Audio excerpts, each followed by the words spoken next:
শুভ দুপুরের অনেক অনেক শুভেচ্ছা রইল সবার জন্য।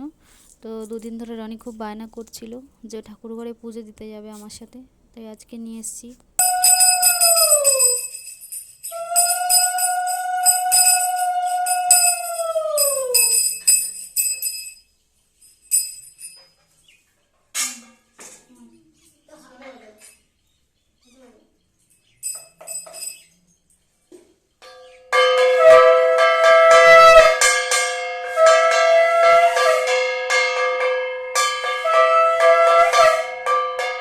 তো রনির স্কুলের শিক্ষক দিবসের অনুষ্ঠান তো 10টার মধ্যেই শেষ হয়ে গেছিলো। তো তারপরে আমি স্কুল থেকে ওকে নিয়ে এসে তারপরে রনিকে স্নান করিয়ে আমি বলছি দুদিন ধরে যখন বলছে চল তোকে তাহলে ঠাকুর ঘরে আজকে নিয়েই যাই।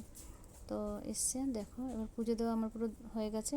ও আমার হাতে হাতে আমি যেটা বলেছি করে দিয়েছে, যে ঠাকুরকে একটুখানি সেবাটা দিয়ে দিয়েছে। তো এখন প্রণাম করছে। তো পুজো দেওয়া হওয়া শেষে ও চুপচাপ বসে কি একটা মনে ভাবছিল জানি না। তো তারপরে আমি ঘরে যাচ্ছি, ঘরের ঠাকুরকে পুজো দেবে।